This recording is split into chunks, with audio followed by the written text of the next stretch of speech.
Methods of irrigation बड़ा आसान सा है और छोटा सा होगा, इसमें कोई इतना इशू नहीं आना चाहिए।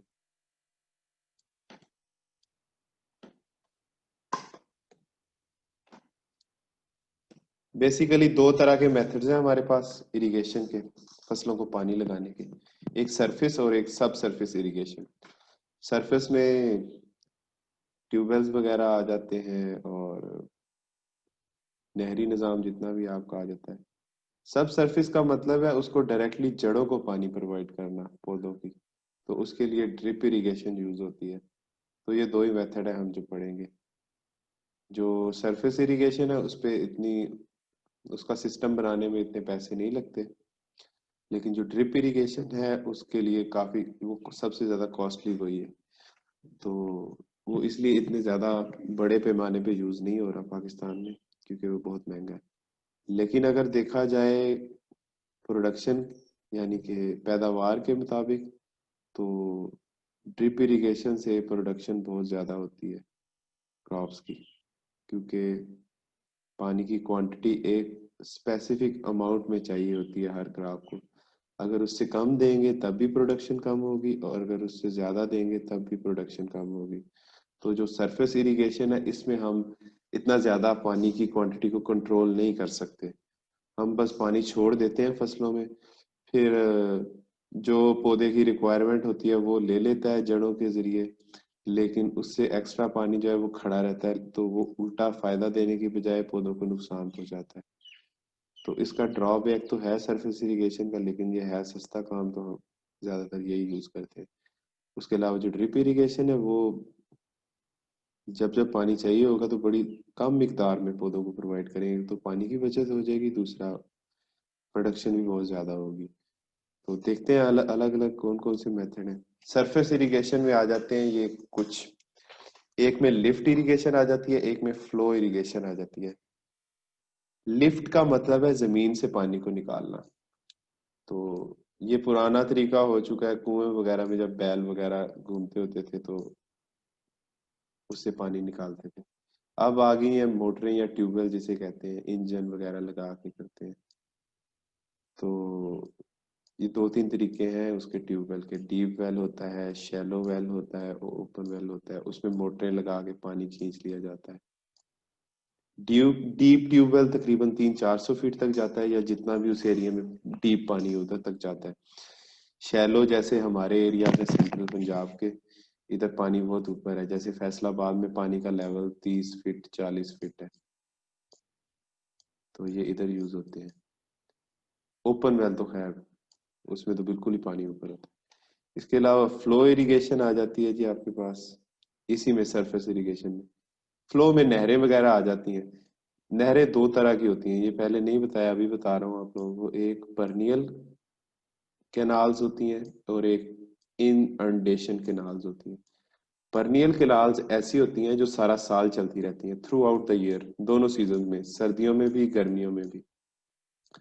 लेकिन जब आपकी इनअंडेशन कैनाल्स होती हैं वो जस्ट एक्स्ट्रा बनाई होती हैं, जस्ट सैलाब वगैरह जब एक्स्ट्रा पानी आ जाए तब उनमें छोड़ दिया जाता है। ये सारा साल नहीं चलती, ये स्पेसिफिक, बल्कि 3-3 4-4 साल भी बंद पड़ी रहती हैं, क्योंकि पाकिस्तान में सैलाब का जो रिटर्न पीरियड है वो तकरीबन 5 या 6 साल है। 5-6 साल बाद हमारे मुल्क में सैलाब आता है, तब इन नहरों में पानी आता है। उसके अलावा ये नहरें वैसे ही पड़ी रहती हैं। तो ये इरिगेशन के लिए तो यूज नहीं होती, लेकिन वैसे उनकी टाइप है। ये वाली यूज होती है जो सारा साल चलती रहती हैं, सिर्फ सफाई के लिए बंद रहती हैं 2-1 महीने, ये सर्दियों के दिसंबर या जनवरी। इसके अलावा ये सारा साल चलती हैं। तो इनमें भी आगे दो तरीके हैं। एक डायरेक्ट इरिगेशन, यानी कि डायरेक्टली नहरों से मोगे मोगे से आगे फसलों में पानी। एक स्टोरेज इरिगेशन के, जो नहर से पानी आ रहा है उसे पहले किसी जगह स्टोर कर लिया जाए, फिर उसे फसलों को दिया जाए। तो ये छोटा सा इंट्रोडक्शन है सरफेस इरिगेशन का। बाकी मेथड जो है वो 3-4 है, वही मैं आपको पढ़ाऊंगा जो आपकी बुक में लिखे हुए हैं, नहीं तो काफी ज्यादा है। 4 मेथड है: free flooding, border flooding, furrow method और बेसन मेथड। फ्री फ्लडिंग क्या चीज है? बस प्लॉट्स बनाए बड़े बड़े, ये 1 एकड़ है, इसको बस 2 प्लॉट्स में डिवाइड कर दिया। इधर से नहर से पानी आया, पानी आ रहा है, यहाँ से नहर से एक छोटा स्ट्रीम होगी, उधर से सीधा पानी जाएगा नाले से होके, खाला या नाला जिसे कहते हैं, सीधा फसल में, फ्री फ्लडिंग, और कुछ नहीं करते। ये देखें एग्जांपल, ये चावल या राइस की फसल है, इसमें डायरेक्ट। इसके अलावा हमारे पास होती है बॉर्डर फ्लडिंग। बॉर्डर फ्लडिंग में क्या करते हैं, छोटे छोटे पोर्शन में एक जमीन की 1 एकड़ को डिवाइड कर लेते हैं, छोटी छोटी 3-3 फीट हाइट की ये खालियां बना के, ये 3 फीट हाइट होगी इसकी, और तकरीबन 300 फीट वाइड और 1300 फीट लॉन्ग स्ट्रिप, यानी कि 300 फीट ये वाली डायमेंशन इसकी, और दूसरी डायमेंशन बढ़ सकती है। तो इस तरह डिवाइड कर लेते हैं जमीन को और फिर पानी देते हैं, इसको हम बॉर्डर फ्लडिंग कहते हैं। ये थोड़ा सा और इससे इम्प्रूव फॉर्म है फ्री फ्लडिंग की, थोड़ा सा पानी की इससे बचत हो जाती है इसमें, जैसे कि ये है। इसके अलावा ये जो मेथड है ना, फरो मेथड, ये फ्री फ्लडिंग में सबसे अच्छा मेथड है। फरोज से मुराद होता है पानी, खालियां या नालियां बना दी जाती हैं उसकी, फरोज इस चीज को कहते हैं। ये जो स्ट्रिप आपको नजर आ रही है ये वाली, इसको फरो कहते हैं। ये बना दी जाती है, फसल फरो के ऊपर लगाई जाती है, पानी इन नालियों में छोड़ा जाता है। तो इस तरह पानी की काफी ज्यादा बचत हो जाती है और फसल की क्वांटिटी भी बहुत ज्यादा आती है। अमूमन कॉर्न या मकई इसके ऊपर काश्त की जाती है, या कोई सब्जियां हैं ऐसी वो इसके ऊपर, जैसे गोभी वगैरह, वो इसके ऊपर काश्त की जाती है। और मेरे जहन में क्या आ रहा है इस टाइम, ज्यादा सब्जियों के लिए और कॉर्न वगैरह के लिए ये फरो मेथड पाकिस्तान में यूज हो रहा है। तो इससे पानी की काफी ज्यादा बचत हो जाती है। इसके अलावा एक मेथड है हमारे पास, बेसिन इरिगेशन। अगर आपके पौधे जो हैं वो काफी ज्यादा डिस्टेंस पे हैं, जैसे फलों के बागात जो होते हैं वो 8-8 10-10 फीट फासले के ऊपर लगाए जाते हैं, कट्ठे कट्ठे नहीं लगाए जाते। जैसे कि आपकी गंदम है या मकई है, वो तो बिल्कुल 6-6 इंच के फासले पे लगाई जाती है। लेकिन ये जो बड़े पौधे हैं ना, जैसे आम के बागात हैं, किन्नू के बागात हैं, या इस तरह अमरूद के बागात हैं, उनमें 10-10 फीट का फासला रखा जाता है। तो फिर ये जो बीच वाला एरिया है, इसमें हमें पानी देने की तो जरूरत नहीं है, जस्ट जिधर जिधर पौधा है आपका उधर पानी देने की जरूरत है। तो उधर फिर जो पौधा जहाँ पे लगा हुआ है उसके इर्द गिर्द हम एक बेसन सा बना देते हैं और उधर जाके पानी उसे दे देते हैं। जैसे कि ये फिगर में आप लोगों को नजर आ रहा है, ये आम का पौधा है, इसके इर्द गिर्द हमने बेसन बनाया और इसमें पानी दे दिया। इससे फायदा ये होगा कि बाकी जो चीजें आप, बाकी जो लैंड आपकी बचती है उधर आपको पानी देने की जरूरत नहीं पड़ती, तो वो बचत हो जाती है। उसके अलावा आपके पास फिर स्प्रिंकलर इरिगेशन है, ये बस छिड़काव जिसमें पानी का कर देते हैं।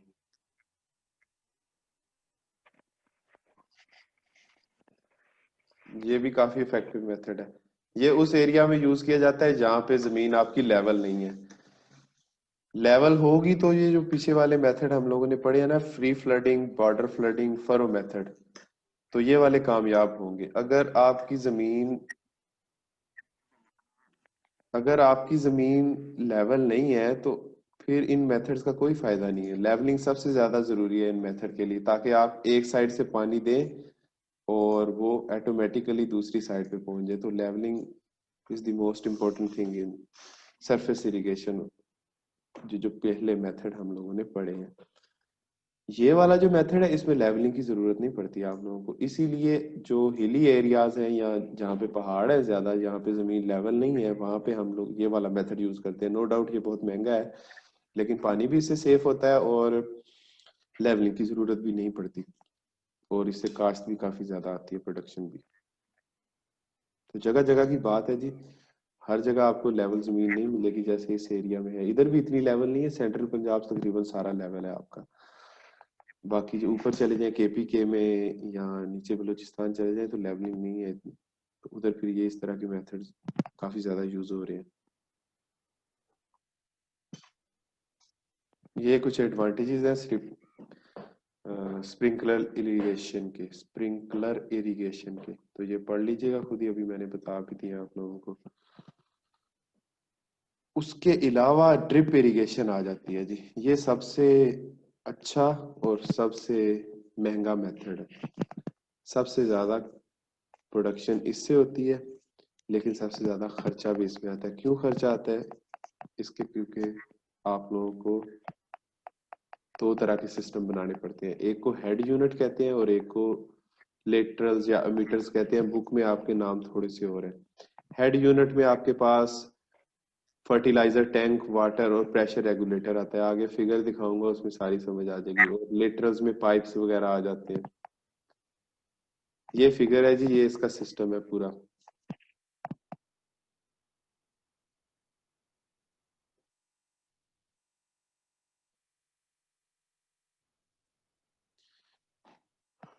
एक जगह पे पानी स्टोर करते हैं लाके किसी रेजरवायर में, ठीक है, ये स्टोरेज सी बना के। फिर एक साइड पे टैंक होते हैं जहां पे हम उसमें फर्टिलाइजर स्टोर करते हैं। फर्टिलाइजर से मुराद खादें वगैरह। तो खादें वगैरह इन्हीं टैंक्स में हम स्टोर कर लेंगे, या इनमें वाटर की फॉर्म में केमिकल्स वगैरह डाल देंगे। फिर इनको पानी को फिल्टर करेंगे। फिल्टर करने का मकसद ये है कि ये जो पाइप होता है ना आपका, ये मैक्सिमम 1 इंच डायामीटर का होता है। ड्रिप का पाइप जो होता है, जो आपने फसलों को लगाना है, वो मैक्सिमम 1 इंच या आधे इंच डाया का होता है, बहुत बारीक सा होता है। तो इसमें कोई इम्प्योरिटी या रोड़ी वगैरह जाएगी तो ये फौरी तौर पे ब्लॉक हो जाएगा। तो इससे बचने के लिए हम फिल्टर इस्तेमाल करते हैं। पहले पानी को फिल्टर करते हैं ताकि ये ब्लॉकेज ना हो सके ड्रिप की, जो ड्रिप के पाइप्स हैं। बस फिर प्रेशर रेगुलेट करना है आपने अपनी मर्जी के मुताबिक, और पानी दे देना है फसलों को। ये इसका सिस्टम है। ये देख लें आप, काफी महंगा बनेगा तो, लेकिन इफेक्टिव भी सबसे ज्यादा है। अच्छा, ये एक बड़ी मजे की चीज आपको बताता हूँ। हर फसल का ना एक टाइम होता है जिसके दौरान दिन में या 3 दिन बाद या 4 दिन बाद या 5 दिन बाद उसे पानी की रिक्वायरमेंट होती है। तो जो एग्रीकल्चर इंजीनियर है ना, वो इसी चीज पे रिसर्च हर टाइम करते रहते हैं कि कौन सी टाइप के पौधे को दिन में या किस दिन पानी की जरूरत होगी, या कब उसकी एज कितनी होगी तो कब उसको पानी की जरूरत होगी, तब वो बेस्ट उसकी प्रोडक्शन होगी। तो वो वाली चीज फाइंड आउट करके वो आगे किसानों को बताते हैं। ये आपको एडवांस कंट्रीज की बात कर रहा हूँ। तो फिर उस हिसाब से वो पौधे को पानी देते हैं ड्रिप इरिगेशन के मुताबिक, एग्जैक्टली जड़ों में जाके। एक तो नंबर वन, उससे पानी की बहुत बचत हो जाती है। दूसरा, उससे प्रोडक्शन तकरीबन तकरीबन 4 गुना 5 गुना बढ़ जाती है। ये वाले तरीके ज्यादातर ऑस्ट्रेलिया वगैरह में यूज हो रहे हैं। ऑस्ट्रेलिया की एग्जांपल इसलिए दे रहा हूँ, उनकी प्रोडक्शन बहुत ज्यादा है। उनका अगर देखा जाए तो गंदम की एवरेज जो है ना, 1 एकड़ की, वो तकरीबन 150 मन के करीब है। हमारी जो बहुत अच्छी जमीन होती है उसमें ज्यादा से ज्यादा भी 50 मन 45 मन आती है। तो ये देख लें, 3-4 गुना का फर्क तो इधर ही पड़ गया। इसी तरह राइस है, इसी तरह दूसरे हमारे पास फसलें हैं, इनकी इतनी प्रोडक्शन नहीं है।